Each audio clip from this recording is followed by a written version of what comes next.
आशुतोष और आप देख रहे हैं सत्यहिंदी.com। सत्यहिंदी.com के खास कार्यक्रम आशुतोष की बात में आपका स्वागत है। कार्यक्रम शुरू करने के पहले एक छोटी सी अपील। सत्यहिंदी.com एक मुहिम है पत्रकारिता को नए सिरे से स्थापित करने की। इसमें लगातार हमें आपकी मदद मिल रही है और हम चाहते हैं कि आप सत्यहिंदी का जो सदस्यता अभियान है इसके साथ जुड़े। इस वीडियो के डिस्क्रिप्शन में जाएं और अगर आप हमें आर्थिक भुगतान करेंगे, आर्थिक मदद करेंगे और आर्थिक सहायता करेंगे तो न केवल सत्यहिंदी.com मजबूत होगा बल्कि पत्रकारिता भी नए सिरे से स्थापित होगी और उसमें आपकी भूमिका बहुत अहम होगी। और अब बातचीत शुरू करते हैं। हम ये कह सकते हैं कि इस वक्त एक अद्भुत विचित्र किस्म की लड़ाई चल रही है। लड़ाई चल रही है मुंबई को लेकर, महाराष्ट्र को लेकर। वहां शिवसेना को, उनके प्रमुखों को खुलेआम चुनौती दी जा रही है। तो एक मशहूर फिल्म अभिनेत्री का मकान गिराया जा रहा है और एक पूरा का पूरा खेल एक फिल्मी ड्रामा जैसा लगता है। इसमें कई महत्वपूर्ण सवाल हैं। पहला महत्वपूर्ण सवाल यह है, क्या मुंबई में रहते हुए किसी व्यक्ति की इतनी हिम्मत है कि वो शिवसेना प्रमुख को खुलेआम धमकी दे? दूसरा सवाल यह है कि क्या यह माना जा सकता है कि शिवसेना के प्रमुख को धमकी मिले और शिवसेना के तमाम सैनिक चुपचाप बैठे रहें? तीसरा सवाल यह है कि जो शख्स इस वक्त शिवसेना प्रमुख को धमकी दे रहा है यानी कंगना रनावत, क्या वो इतनी ताकतवर है या उनके पीछे कुछ बहुत ताकतवर लोग हैं, वो महज एक कठपुतली है? और चौथा सवाल यह है कि इस खेल का अंत क्या होगा, इसके पीछे की राजनीति, इसी पर आज करेंगे चर्चा और बातचीत। इस बातचीत में शामिल है हमारे साथ चार वरिष्ठ लोग। सबसे पहले हमारे साथ शामिल है विजय त्रिवेदी जी, कई किताबों के लेखक और लंबी पत्रकारीय इनिंग खेलने वाले। Vinod Kapri, national film award विजेता, कई टीवी चैनल से मैनेजिंग एडिटर की भूमिका निभा चुके हैं और इस वक्त वो फिल्मी दुनिया में है, मुंबई में काफी समय अपना बिताते हैं। और हमारे साथ हैं अमर उजाला के संपादक विनोद अग्निहोत्री जी। बहुत बहुत शुक्रिया आप लोगों का। विजय जी, ये जो कुछ हो रहा है मुंबई के अंदर, जिस तरीके से कंगना रनावत धमकी दे रही है, क्या आपको लगता है कि किसी अभिनेत्री में या किसी अभिनेता में जो मुंबई में रह रहा हो उसकी इतनी हिम्मत हो जाए कि वो शिवसेना प्रमुख को ये कहे तू की भाषा में, उद्धव ठाकरे तुझे क्या लगता है, तूने फिल्म माफिया के साथ मिलकर मेरा घर तोड़ दिया, बदला लिया, आज मेरा घर टूटा है, कल तेरा घमंड टूटेगा। आपको यकीन होता है कि कोई मुंबई में रहते हुए कोई फिल्म का आदमी शिवसेना प्रमुख को ऐसी धमकी दे? कंगना रनावत को और आपको सुनकर मैं आपको तो एक सुझाव दे दूंगा कि कंगना रनावत के साथ जो लोग हैं वो तो हैं, आपके साथ नहीं है वो लोग। तो आप उन बातों को भी ना कहें जो बात कंगना रनावत कह रही हैं। लेकिन कंगना रनावत की बात सुनकर और आपने जहां से शुरू की वहां से मुझे आनंद फिल्म का ही वो डायलॉग, वो संवाद याद आता है राजेश खन्ना का कि हम सब तो इस रंगमंच की कठपुतली है और हमारी डोर किसी ऊपर वाले के हाथ में। तो वो कंगना रनावत की जो डोर है वो किसी और के हाथ में है और वो उसके हाथ में खेल रही हैं। अब वो जानबूझकर खेल रही हैं या अनजाने में खेल रही हैं, या हो सकता है इस खेल में जाने अनजाने उन्हें मजा आ रहा हो। ये आपका जो सवाल है वो बहुत महत्वपूर्ण है कि शिवसेना प्रमुख और महाराष्ट्र के मुख्यमंत्री को तो इस तरह से चुनौती दे। हालांकि मैं इससे सहमत ही नहीं हूँ। कंगना रनावत उनके विरोधी हो सकती है, विपक्षी होती है, लेकिन किसी मुख्यमंत्री के लिए या किसी लीडरशिप के लिए इस तरह की सम्मानजनक भाषा का इस्तेमाल करना, मैं इससे सहमत नहीं हूँ। कंगना के साथ किसी और मसले पर सहमत हो सकता हूँ। लेकिन ये एक और चीज महत्वपूर्ण बताती है कि क्या आज से 15 साल पहले, 20 साल पहले जब बाल ठाकरे साहब थे, तब कोई भी आदमी जो उनका विरोधी हो, किसी के पास उसकी ताकत हो, वो इतनी हिम्मत करके बोल सकता था? और क्या मुंबई और शिवसैनिक इतने शांत रह सकते थे? ये जो कुछ हुआ है बहुत कम है। ये शिवसेना को, उद्धव ठाकरे साहब को, शिव सैनिकों को भी अंदर से सोचने की बात है कि कहीं उनकी ताकत कम तो नहीं हो रही। और ये लड़ाई कंगना रनावत वर्सेस संजय राउत की नहीं है। ये लड़ाई कंगना रनावत वर्सेस बॉलीवुड की भी नहीं है। ये लड़ाई दिल्ली वर्सेस मुंबई की है और दिल्ली को मुंबई चाहिए। दिल्ली बेचैन है मुंबई हासिल करने के लिए। एक कोशिश की गई कि वो मुंबई नहीं मिली, वो महाराष्ट्र नहीं मिला, एक एक्सरसाइज हुई, वो नहीं हुआ। अब उसको किसी न किसी बहाने एक तोड़ने की हथौड़ा जो चला है बीएमसी का, कंगना रनावत के घर पर तो चला होगा, ऑफिस पर तो चला होगा, लेकिन ये शिवसेना सरकार पर इसका असर दिखेगा आपको। तो इसलिए इस तरह से, इस नजरिए से जब आप देखेंगे तो शायद ये बातें समझ में आएंगी। विजय जी, जो बात आपने कही कि हथौड़ा चला है उसका नतीजा आएगा, इस पर बातचीत करेंगे थोड़ी देर के बाद। लेकिन विनोद, कंगना रनावत ने लिखा है, कितने मुंह बंद करोगे, कितनी आवाजें दबाओगे, कब तक सच्चाई से भागोगे तुम, कुछ नहीं हो, सिर्फ वंशवाद का एक नमूना। मुझे नहीं लगता कि कभी भी शिवसेना प्रमुख को किसी ने भी इस तरीके की भाषा में बात किया होगा। आप मुंबई में रह चुके हैं, वहां पे आप फिल्में बनाते हैं, वहां की फिल्मी दुनिया से आप पूरी तरीके से परिचित हैं। क्या आपको यकीन हो रहा कि कोई फिल्मी हस्ती इस तरीके से शिवसेना प्रमुख के बारे में ऐसी बातें कह दे और उसके बाद जो है वो वहां पूरी तरीके से आने वाले समय में सुरक्षित रहे?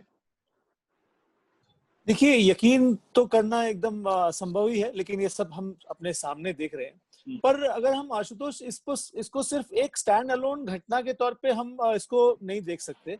आप पिछले 15 साल में और खासतौर पे 6 साल में जो पब्लिक लाइफ में जो डिस्कोर्स है, चाहे वो पॉलिटिशियंस का है, चाहे वो अभिनेताओं का है, नेताओं का है, और जो डिस्कोर्स का जो स्तर है वो किस स्तर पे गिरा है। जब आपके जो प्रधानमंत्री हैं वो अगर ऐसे लोगों को फॉलो करते हैं जो आपको, आपके जैसे लोगों को, हमको ट्विटर पे माँ बहन की गालियां देते हैं, तो जो डिस्कोर्स है वो डिस्कोर्स बहुत बदला है। अब वो पीढ़ी नहीं रही कि जिसमें अटल बिहारी वाजपेयी थे या बाला साहब ठाकरे थे, तो बाला साहब ठाकरे का लिहाज के आज की तारीख में मुझे तो यहाँ तक उसमें कोई कहने में संकोच नहीं है कि इस वक्त अगर बाला साहब ठाकरे भी यहाँ पे होते तो ये डिस्कोर्स के भाषा का स्तर इसी तरह का हो गया है। क्योंकि आपके जो प्रधानमंत्री हैं, आपके जो गृह मंत्री हैं, जब आपके गृह मंत्री कहते हैं कि उनको बटन ऐसे दबाओ कि झटका शाहीन बाग में लगे, तो ये जो डिस्कोर्स है, जब आप कहते हैं कि इनको गोली मारो गद्दारों को, जो लोग आपका सिर्फ विरोध करते हैं उनको बोलते हैं गोली मारो गद्दारों को, तो ये ना, मैं इसको कंगना रनावत को एक स्टैंड अलोन घटना के तौर पे नहीं देख रहा हूँ।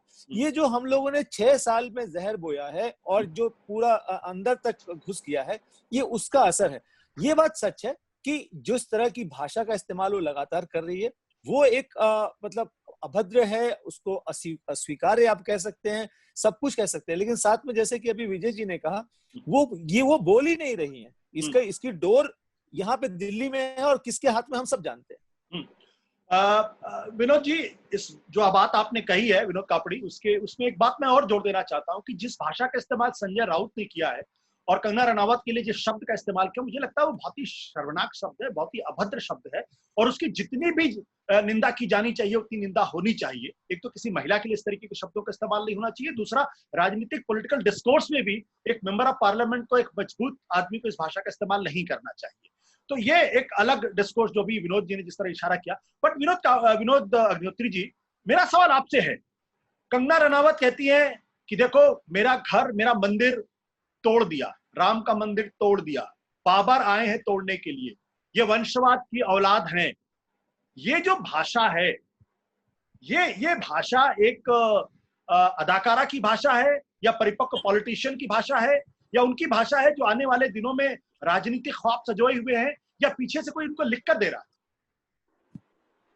देखिए, इस पूरे खेल को आशुतोष जी समझना पड़ेगा।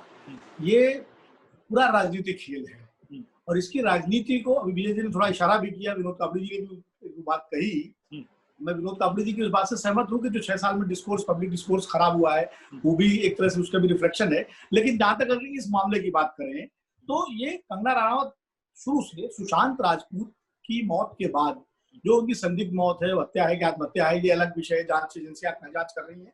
वो शुरू से उन्होंने एक पोजीशन ले ली और उसके बाद सबसे पहले उन्होंने निशाना साधा जो बॉलीवुड की तमाम बड़ी बड़ी हस्तियां हैं, बड़े बड़े जो प्रोड्यूसर्स हैं, उसमें करण जौहर, संजय लीला भंसाली, आदित्य चोपड़ा, इसलिए काफी ज्यादा बेहतर जानते होंगे, उन सब पर उन्होंने निशाना साधा और भाई भतीजावाद, वंशवाद का आरोप लगा के, और उन्होंने सुशांत की मौत को बिल्कुल हत्या कहा और कहा कि इसकी वजह से हुई। उन्होंने एक पोजीशन ले ली और उसके बाद सोशल मीडिया पर उनकी फॉलोइंग बनती है। उस फॉलोइंग के बाद जब जांच सीबीआई की हो रही है, अब आप देखिए पूरे गेम को देखिए, ये सिर्फ कंगना रनावत इस खेल में नहीं है, इस खेल में बिहार की सरकार है, बिहार के डीजीपी गुप्तेश्वर पांडे साहब भी हैं, हिमाचल के मुख्यमंत्री भी अब इसमें आ गए, कूद गए हैं, महाराष्ट्र के राज्यपाल भी आ गए हैं। तो ये एक पूरा रंगमंच है जिसमें कंगना जी अपना एक भूमिका अदा कर रही है और ये पूरा राजनीतिक खेल है।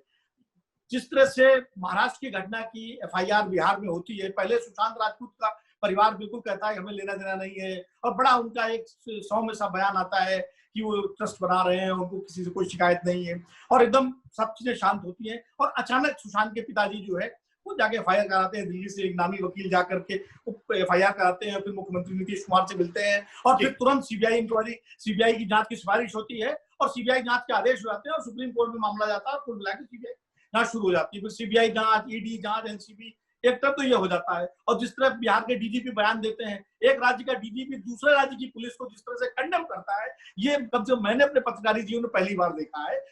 इसके बाद अब जब कंगना रनावत पोजीशन बदलती हैं, अब वो सीधे जो है निशाना साधती हैं महाराष्ट्र सरकार पर, मुंबई पुलिस पर। पहले मुंबई पुलिस से बात शुरू होती है, और मुंबई को पीओके से तुलना की जाती है, जिस पर संजय राउत बयान देते हैं, जिसकी आपने चर्चा की, जो कहीं से भी किसी भी तरह इसकी कोई तायीद नहीं की जा सकती, कोई समर्थन हम लोग नहीं कर सकते। वो बयान संजय राउत का गैर जरूरी था, उसकी कोई आवश्यकता नहीं थी। लेकिन कंगना रनावत एक पोजीशन ले लेती है और वो मुंबई पुलिस पे हमला करती है, मुंबई को पीओके बनाती, और ये मुद्दा गर्म हो जाता है। और उसके बाद देखिए, जब वो उद्धव ठाकरे को चुनौती देती है, फिर वो कहती है मैं डंके की चोट पे आ रही हूँ, 9 तारीख को पहुंचूंगी, जिसको जो उखाड़ना है उखाड़ ले।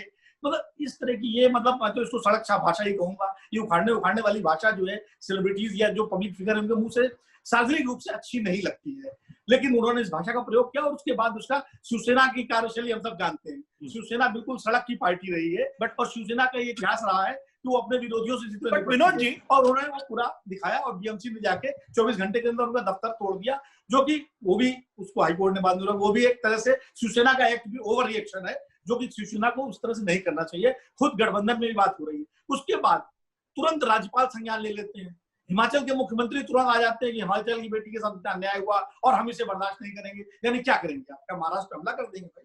अरे आप एक राज्य के मुख्यमंत्री हैं, वहां की सरकार चलाइए, महाराष्ट्र सरकार अपने तरीके काम कर रही है, उसके लिए हाईकोर्ट देख रहा है, या और चीजें हैं, और राज्यपाल केंद्र को रिपोर्ट भेजेंगे। यानी देखिए आशुतोष जी, रोज देश में म्युनिसिपल बॉडीज तमाम सारे अवैध निर्माण सही गलत तरीके से गिराती हैं। दिल्ली में जामिया की लाइब्रेरी को तोड़ा गया, दिल्ली पुलिस ने उसके थोड़ा सारे वीडियो सामने है। इन सबका संज्ञान कभी केंद्र सरकार ने नहीं लिया। लेकिन कंगना रनावत का दफ्तर टूटा तो तुरंत राज्यपाल बीएमसी के अधिकारियों को बुला के बात करते हैं और रिपोर्ट भेजते हैं। तो ये सब क्या है? ये कहीं ना कहीं जो विजय जी कह रहे हैं कि ये एक पूरा बड़ा राजनीतिक गेम है। मुझे तो आश्चर्य नहीं होगा अगर आने वाले दिनों में कंगना रनावत बिहार चुनाव में स्टार कैंपेनर बन के जाए।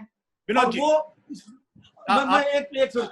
मैं एक समझ कर रहा हूँ, जो आपने कहा राम मंदिर, बाबर और कश्मीरी पंडित, ये सारे मुद्दे क्यों लाए गए? ये सारे मुद्दे बिहार चुनाव में आएंगे, और उत्तर भारतीय बनाम महाराष्ट्रियन जो बिहारियों की पुरानी पीड़ा है मुंबई को लेके, इसकी सबके प्रति कंगना रनावत बन करके अगर बिहार चुनाव में स्टार प्रचारक बनकर प्रचार करें तो आपको कोई आश्चर्य नहीं होना चाहिए। क्योंकि पूरा जो है सुशांत राजपूत का मामला, बिहार चुनाव, जो पोस्टर आए हैं कि जस्टिस फॉर सुशांत, हम शांत नहीं होंगे, जो इस तरह से बीजेपी के पोस्टर्स सोशल मीडिया में आए हमारे, तो कहीं ना कहीं सुशांत राजपूत का पूरा मामला एक चुनावी मुद्दा बन गया है, और ये पूरा सारा उस खेल का है। नहीं, आपने कहा कि ये चुनावी मुद्दा हो गया, और आपके हिसाब से बिहार के मद्देनजर सारी बातें हो रही हैं, ऐसा आपकी बातों से मुझे आभास होता है। लेकिन विजय जी, जो बात अभी जिस ओर इशारा किया इन्होंने कि भाई एक मकान पूरी तरीके से गिरा भी नहीं, उसे कुछ पोर्शन तोड़े गए हैं, उसके बाद राज्यपाल महोदय जी अचानक खड़े हो जाते हैं और कहते हैं हम तो इस पर केंद्र सरकार को रिपोर्ट भेजेंगे। क्या राज्यपाल के यही काम है कि वो इस तरीके से घटना पर रिपोर्ट भेजें? और क्या इससे ये इंप्रेशन देने की कोशिश की जा रही है कि धारा 356 भी लग सकता है? धारा 356 की संभावनाएं मुझे अभी नहीं लगती हैं, क्योंकि खासतौर से महाराष्ट्र में राज्यपाल जो भेजेंगे, संभावनाएं करेंगे, क्या कर सकते हैं, इसकी कोई जरूरत नहीं थी राज्यपाल को भी। इससे पहले मुझे लगता है कि बीएमसी को भी जरूरत नहीं थी, क्योंकि जो आदेश थे हाई कोर्ट के उसमें था कि 30 सितंबर तक कोई तोड़फोड़ की कार्रवाई, कोई उस तरह का काम नहीं करेगी बीएमसी, लेकिन उसके बाद भी उन्होंने तोड़ा। कंगना रनावत को लेकर शिवसेना में भी कुछ लोगों ने जो बयान दिए उसकी भी जरूरत नहीं थी। लेकिन ये सब चीजें राजनीति का हिस्सा है। यही बात मैं कह रहा हूँ कि कंगना रनावत उसमें एक कठपुतली है, उसका एक कैरेक्टर है इस फिल्म का। इस पूरी जो फिल्म बन रही है, इस फिल्म का एक कैरेक्टर है। ये फिल्म जाके, जैसे विनोद जी कह रहे हैं कि चुनाव बिहार के हो रहे हैं, वहां तक पहुंचेगी। एक्चुअली उसी की शुरुआत है। सुशांत को मौत को हत्या के रूप में शुरुआत जहां से हुई है, और उसके जो पोस्टर्स बने हैं वो और कंगना रनावत दोनों जुड़ी हुई चीजें हैं। और बिहारी मानुस और मराठी मानुस का जो झगड़ा लंबे समय तक चलता रहा है, उसको लेकर भी ये इशू बनने ही वाला है। लेकिन मैं विनोद कापड़ी जी के साथ एक, सर आप इजाजत तो एक सवाल पूछना चाहता हूं। बॉलीवुड में इतना काम देखते रहे, इतनी अच्छी फिल्में बनाते रहे, लेकिन सर ये सारे जो रियल हीरो हैं वो रियल हीरो क्यों नहीं बनते हैं? किसी भी इशू पर आपके जितने बड़े स्टार्स हैं वो क्यों नहीं खड़े होते? वो किसी भी पक्ष में खड़े हों, कंगना रनावत के पक्ष में खड़े हो, रिया चक्रवर्ती के पक्ष में खड़े हों या किसी के पक्ष में, किससे डरते हैं? कि बॉलीवुड का माफिया है, सरकार का माफिया है, या क्या चीज है? या वो सोचते कि हम अपने धंधे वाले लोग हैं, किसी को नहीं झगड़ा करना? या कंगना रनावत का जो रेस्पॉन्स मिला है सरकार से वही एक डर होता है जो बॉलीवुड का जो सुपरस्टार है जिसके लिए हम लोग मतलब सैकड़ों रुपए के टिकट खरीदते हैं और फिर सोचते हैं कि यही रियल हीरो है? देखिए, आपने जो अपना सवाल पूछा उसमें आखिरी में ही आपने उसका जवाब दिया। जो सबसे बड़ी दिक्कत है कि ये किसी के साथ भी दुश्मनी और दोस्ती करते हुए दिखना नहीं चाहते, और ये इनका कि हमारे धंधे पे इसका असर पड़ता है, सबसे बड़ी बात। दूसरी बात ये है कि जैसे अभी कंगना रनौत है, आज भी एक दो लोगों से बसी में बात कर रहा था, तो कंगना रनौत को लेकर के बहुत स्पष्ट है लोगों का कि भाई हम उसके पक्ष में तो थोड़ा बहुत बोल इस वक्त हल्का सा दिख सकते हैं, लेकिन खिलाफ तो बिल्कुल नहीं बोलेंगे।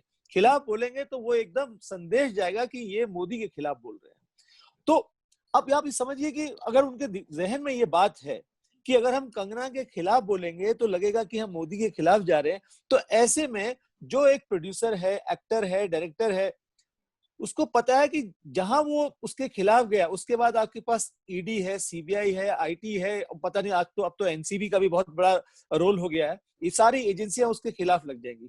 ये हुआ केंद्र की तरफ से। अब दूसरी बात है, रहना है मुंबई में, तो मुंबई में रहना है, मुख्यमंत्री उद्धव ठाकरे या शिवसेना की सरकार है, तो ये तो हमेशा से बीच में बचा करके अपने आप को चलते हैं।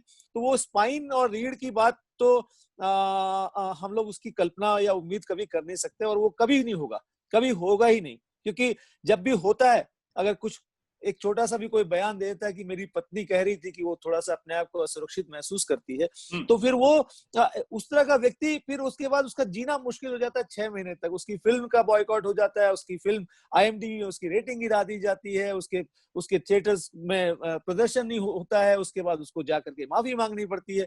तो ये सब चीजें होती है। तो उनको सबको पता है कि हमको अपना एक फिल्म में 50 करोड़ 100 करोड़ रुपए लगे हैं, क्यों हम एक कुछ बयान देकर के अपने को उसमें उलझाएं? तो इससे अच्छा हम लोग इससे दूर रहते हैं। बट विनोद, अभी आपने एक बड़ी इंटरेस्टिंग बात कही है। आपने कहा कि अगर वो कंगना के खिलाफ बोलेंगे तो मोदी जी के खिलाफ बोलेंगे। ये सोच कहां से आती है? कंगना का मोदी जी से क्या लेना देना? या ठीक है, उनको वाई ग्रेड की सिक्योरिटी मिल गई, एक अलग सवाल है, या उनके पक्ष में राज्यपाल महोदय बोल के तो अलग सवाल है।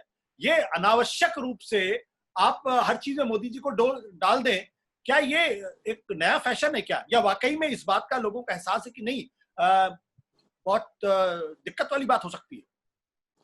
देखिए, फिल्म इंडस्ट्री में तो फिर भी क्रिएटिव लोग हैं, समझदार, बहुत ज्यादा समझदार लोग हैं। मैं ये मानता हूँ कि बहुत ही ज्यादा क्रिएटिव और समझदार लोग हैं हमारी इंडस्ट्री में। उनके लिए तो ये समझना कोई बहुत ही आसान सा काम है, आशुतोष, की कंगना रनौत के पास अचानक इतनी ताकत और इतनी जुबान कहाँ से आई।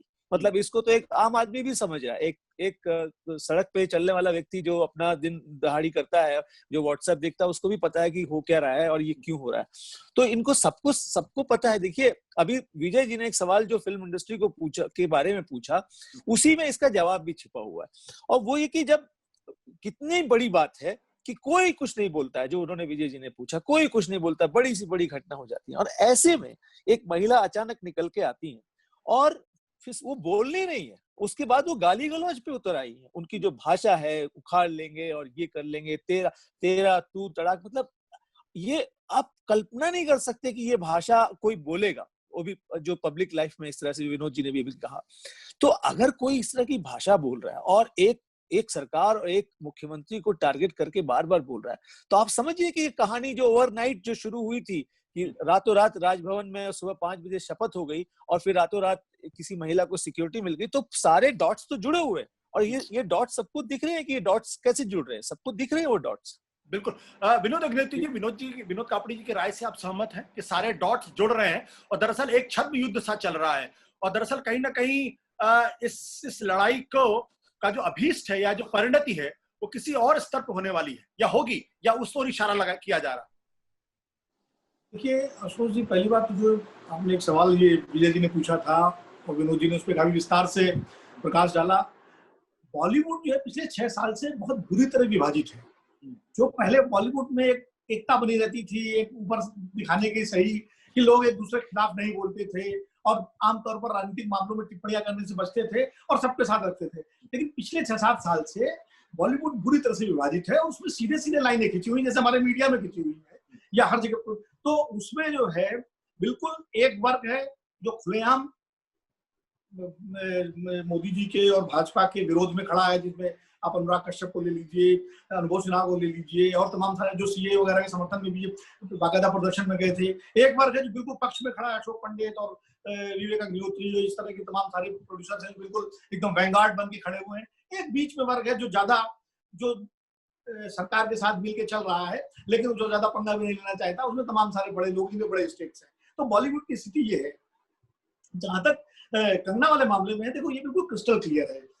अब मैं किसी का नाम तो नहीं ले सकते हम लोग कि कौन इसके पीछे है, लेकिन ये जरूर है कि सत्ता के प्रतिष्ठान का जो है एक बड़ा समर्थन उनके साथ है। वो इसलिए दिखाई पड़ता है कि हिमाचल के मुख्यमंत्री जिस तरह बोलते हैं, जिस तरह हिमाचल सरकार सुरक्षा देने की बात करती है बेटी के नाम पर, जिस तरह एकदम से राज्यपाल हस्तक्षेप करते हैं, जिस तरह वाई कैटेगरी सुरक्षा तुरंत मिलती है, तो कहीं ना कोई एक सपोर्ट सिस्टम उनका है कंगना रनावत का। और कंगना रनावत बहुत ही महत्वाकांक्षी किस्म की महिला है, हम सब जानते हैं। और उन्होंने एक अच्छी अभिनेत्री है, अभिनेत्री के रूप में मैं बड़ा उनको प्रशंसा कर रहा हूँ कि फिल्म में उन्होंने जो बहुत अच्छा अभिनय किया है। और लेकिन वो उनकी महत्वाकांक्षाएं भी काफी बड़ी है और शायद उसमें राजनीतिक महत्वाकांक्षाएं भी आ गई हो जो गलत नहीं है, किसी की भी हो सकती है, हमारी आपकी किसी की भी हो सकती है। तो उस तरह से अब जिस तरह उन्होंने मोर्चा खोला बॉलीवुड के तमाम बड़े लोगों के खिलाफ, जो बॉलीवुड को एक तरह से कंट्रोल करती हैं जो हस्तियां, उनके खिलाफ मोर्चा खोला, तो उससे एक आशंका तो ये साबित है कि अब बॉलीवुड में उनके लिए आने वाले दिनों में बहुत सहज दिन नहीं रहेंगे, क्योंकि प्रोड्यूसर्स उनको साथ लेने में दिक्कत होगी। विनोद जी, तो अब उनकी विनोद जी 1 मिनट में आपको बीच में टोक रहा हूँ। जहां पे जिस मसले पे आप सवाल आप पहुंचे हैं, वहीं पे मैं आपसे छोटा सा सवाल करना चाहता हूँ। दरअसल अगर बॉलीवुड अगर आप देखो तो 2014, 15, 16 के आसपास बॉलीवुड का एक बहुत बड़ा हिस्सा था जिसने मॉब लिंचिंग के मसले पर या कई दूसरे मसलों पर खुलकर प्रधानमंत्री से अपील की और खुलकर प्रधानमंत्री की नीतियों से असहमति जताई थी। और कहीं ना कहीं आज भी फिल्म इंडस्ट्री का एक बहुत बड़ा तबका है जो केंद्र सरकार की नीतियों से सहमत नहीं है या उनके साथ खड़ा हुआ नहीं है। तो क्या ये कोशिश है उस फिल्म इंडस्ट्री के उस तबके को अपने चंगुल में लेने की या उसको सबक सिखाने की? विनोद, आपके पास आऊंगा। विनोद किससे मुझसे पूछ रहे हैं या आपसे विनोद अग्निहोत्री? आपसे। अच्छा, देखिए मेरा तो ये मानना है कि जिस तरह बॉलीवुड के उन हाउसेस को, देखिए जिन्होंने बॉलीवुड की एक अंतर्राष्ट्रीय पहचान बनाई है, इन सारे बड़े बड़े नामों की जिनकी हम बात कर रहे हैं, आज अगर बॉलीवुड की अंतर्राष्ट्रीय पहचान बनी है दुनिया में, तो इन सारे 15-20 साल में इन लोगों ने जो काम किया है उसकी वजह से बनी है। और आज अगर उन्हीं पर निशाना साधा जाए, और चाहे आप नेपोटिज्म के नाम पर साधें, चाहे बॉलीवुड माफिया कहें या जो भी कहें, या तो कहीं ना कहीं एक ये लगता है कि या तो उनको दबाव में लेने की कोशिश है या उनको डिमोलिश करने की कोशिश है। अब ये इसके पीछे कौन है, क्या है, ये जांच का विषय है। इसके पीछे हम आप कोई अधिकृत रूप से कुछ नहीं कह सकते कि कौन है इसके पीछे, लेकिन कहीं ना कहीं जिस तरह निशाने साधे जा रहे हैं सोशल मीडिया से लेकर सब जगह, तो एक ये लगता है कि बॉलीवुड पर भी पूरी तरह से एक नियंत्रण की कोशिश है और काफी तो नियंत्रण हो चुका है। अब जिस तरह से फिल्में बन रही हैं एक खास तरह से, तो आप देखिए ना, अभी विनोद जी ने बड़ी अच्छी बात कही थी कि फिल्मों का बहिष्कार हो। 2 फिल्में एक साथ आई थी, एक छपाक आई थी, हाँ विनोद, एक फिल्म छपाक आई थी और एक तानाजी आई थी, दोनों एक साथ आई थी। छपाक का बाकायदा बहिष्कार इसलिए हुआ है कि दीपिका पादुकोणे जेएनयू चली गई और जिस तरह उसके बाद उनके खिलाफ जो है पूरा सोशल मीडिया से लेकर सब जगह कैंपेन हुआ, और जिस तरह तानाजी को प्रमोट किया गया, अच्छी फिल्म थी तानाजी, मैंने भी देखी, मैंने दोनों फिल्में देखी, दोनों अच्छी फिल्में थी, बेहतरीन फिल्म थी वो एक, लेकिन एक ओवर द बोर्ड जाकर के कोशिश की गई कि छपाक बिल्कुल पिट जाए। तो ये भी एक तरह से अब जो है बॉलीवुड के ऊपर एक दबाव है। बिल्कुल। विनोद कापड़ी, आप कुछ बोलना चाहते थे इस पूरे मसले पर, फिर मैं विजय जी के पास जाऊंगा। नहीं, मैं आपने जो सवाल पूछा, मैं जिसका जवाब अभी विनोद जी दे रहे थे, मैं उसमें ही कहना चाहता हूँ। अगर आप उसको भारतीय मीडिया और भारतीय सिनेमा दोनों को एक साथ अगर आप देखें, तो भारतीय मीडिया इस वक्त में आप बताइए कि भारतीय मीडिया में कहाँ पर कहाँ पर कोई बात हो रही है जिस पर हम जहां पर जरा सा भी हम जिक्र करें सरकार की नीतियों के बारे में, सरकार क्या कर रही है क्या नहीं कर रही है, कोई सवाल कोई पूछे, एकाध कोई 1% कहीं पे बात होती है। वो आपको पता है कि पिछले 6 साल में पूरा का पूरा भारतीय मीडिया घुटनों पे बैठ चुका है। तो वो एक बहुत अच्छा क्यू है किसी भी सत्तारूढ़ पार्टी के लिए और किसी भी शासक के लिए कि जहां से विचार और जहां से आप लोगों की अपनी मास मीडिया, जहां से आप लोगों तक अपनी बात पहुंचा सकते हैं, अगर आपने उस पर एक बार कब्जा कर लिया तो उसके बाद तो जो आप चाहेंगे वही होगा। और उसकी शुरुआत हुई, जैसे अभी कहा, पिछले 2-3 सालों में ऐसी फिल्में बननी शुरू हुई जो उस शासक या उस सुप्रीम लीडर के इर्द गिर्द में बननी शुरू हुई। लेकिन उसके बाद भी पूरी तरह से कब्जा नहीं है, मेरे ख्याल से 10% भी कब्जा नहीं है। जो लोग अभी भी समर्थन में, सरकार के समर्थन में बोल रहे हैं, वो गिने चुने लोग हैं। अभी कुछ डायरेक्टर तो ऐसे जिन्होंने अपने जीवन में 40 साल में एक फिल्म बनाई और वो भी फिल्म रिलीज हुई या नहीं हुई, वो एक फिल्म मेकर के तौर पर हर जगह जाते हैं और वो सबसे बड़ा नाम उन्हीं का कहा जाता है कि भाई सबसे बड़ा नाम फिल्म इंडस्ट्री के यही है जो मोदी के समर्थक है। तो उनको सरकार, इनको भी पता है कि हमारा जो आधिपत्य है वो बॉलीवुड में अभी नहीं हो पाया। तो बॉलीवुड में आधिपत्य कैसे होगा जी? आप उसको आईटी से डराइए, उसको आप सीबीआई से डराइए, उसको ईडी से डराइए, और अब उनको जो सबसे बड़ा इसमें मिल गया है वो मिल गया उनको कि ड्रग्स, और बॉलीवुड में ड्रग्स है, ये इसमें कोई शक नहीं। हाँ, छोटे स्तर पर नहीं है, लेकिन जहां जिनके पास पैसा है, जिनके पास रसूख है, जो अपना अच्छा कमा लेते हैं क्योंकि बहुत महंगा शौक है, तो बॉलीवुड में ड्रग्स है। तो सबको पता है कि आप इनको कैसे कब्जा में कर सकते हैं। विजय जी, आपसे आखिरी सवाल, हमारे पास समय बहुत कम बचा हुआ है। सवाल है कि जो पिछले, ये तो जो अभी कंगना रनावत के माध्यम से जो शिवसेना प्रमुख को जो हड़काया जा रहा है, अगर मैं एक भाषा में बोलूं, तो ये तो पिछले 2.5 महीने से हो रहा है।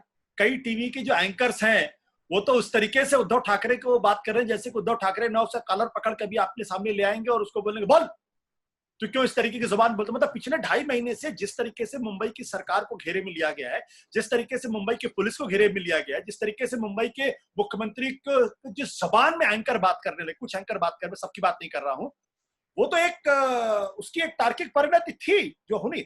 इसका पूरा मकसद क्या, मैं आपसे जानना चाहता हूं कि ये महज मीडिया का एक नया रूप है, महज फिल्म इंडस्ट्री का एक नया रूप है, या इसके पीछे कोई बहुत बड़ी डिजाइन है जो भी दिखाई नहीं पड़ रही है? देखिए, 2-3 चीजें हैं। एक तो आपने जो कुछ एंकर्स की बात की, तो ये तो आपका स्नेह है अपने समाज के साथ कि आप कुछ लोगों को ही जोड़ रहे हैं, ज्यादा लोगों को नहीं जोड़ रहे हैं। तो ये तो आपका स्नेह है, बाकी ज्यादातर लोगों की ऐसी तादाद है। लेकिन 2-3 चीजें हैं जो अभी सारी बातचीत आई, विनोद जी ने भी कहा। एक तो बात मैं ये कहना चाहता हूँ जो आपने जोड़ा कि प्रधानमंत्री मोदी को किसी भी बात से जोड़ना एक फैशन है। उन्हें गाली देना सबसे आसान काम है क्योंकि वो आपका तो कुछ नहीं बिगाड़ रहे। तो आप सीधे गाली दे सकते हैं, चाहे कंगना रनौत का मामला हो, चाहे रिया चक्रवर्ती का मामला हो, या कोई और मामला हो, सीधा सीधा सा पहली बात। दूसरी बात, हिमाचल के मुख्यमंत्री यदि जयराम ठाकुर कंगना रनौत को वो करते हैं तो इसको सीधा पॉलिटिक्स से जोड़ने के अलावा ये भी बात है कि वो एक अपने राज्य के मुख्यमंत्री और अपने यहाँ के एक सिटीजन के लिए खड़ा होना उनकी एक मजबूरी भी होती है, क्योंकि दबाव होता है कि भाई राज्य में अपने यहाँ की एक स्टार है उसके साथ खड़ा होना है, और फिर वो बीजेपी की है, फिर शिवसेना के खिलाफ लड़ाई है, तो ये और जरूरी काम हो जाता है। तीसरी बात, मैं इससे सहमत नहीं हूँ विनोद जी की बात से कि अब जो है फिल्म मीडिया डिवाइड हुआ है। फिल्म मीडिया में 2 धाराएं पहले भी थी, लेकिन पहले सरकार और लेफ्ट लिबरल एक तरफ थे, इसलिए वो डिवाइड आपको दिखता नहीं था। राइट विंग के बहुत कम लोग थे, जैसे विनोद कापरी जी ने कहा, आज भी बहुत कम लोग हैं। अब वो जो लोग, जो राइट विंग के जो लोग हैं, वो सरकार के वजह से, सरकार के भरोसे से बोलने लगे, तो इसलिए हमें ये डिवाइड दिख रहा है। पहले एक ही तरफ था, राइट विंग के लोगों को बोलने की जगह नहीं थी, अब उनको वो जगह मिल गई है, ये वजह है। मीडिया में इससे अलग है। मीडिया तो हम तो जहां सरकार चलती है वहां साथ साथ चलते रहते हैं, और मैं बार बार फिर वही अडवाणी जी को याद करता हूं कि कहा गया था कि बैंड होने के लिए, और आपने कहा कि नहीं हम तो, क्या मैं बोलूं, मैं आपकी तरफ पूरा कर देता। लालकृष्ण अडवाणी ने दरअसल इमरजेंसी के जमाने में कहा गया था, लोगों से कहा था कि आप झुक जाइए, लेकिन लोग रेंगने लगे। आज लोग रेंग नहीं रहे हैं, बल्कि सत्ता के साथ खड़े होकर कदम ताल कर रहे हैं और बाकायदा उछल कूद कर रहे हैं, दूसरे लोगों को धमकियां दे रही है। ये बदलाव 1977 के बाद से भी आया है। विजय जी माफ करिएगा, मेरा समय बिल्कुल खत्म हो चुका है। जूम कभी भी कट हो सकता है, इसलिए मुझे आपको रोकना पड़ेगा। लेकिन एक बात बिल्कुल सच है, वो ये है कि क्या किसी गरीब का झोपड़ा अगर टूटेगा तो क्या कोई मुख्यमंत्री आके प्रेस कॉन्फ्रेंस करेगा कि हमारी बेटी के साथ ऐसा हुआ, हम बर्दाश्त नहीं करेंगे? क्या किसी गरीब का झोपड़ा टूटेगा और कोई राज्यपाल आके कहेगा कि हम केंद्र को रिपोर्ट देंगे?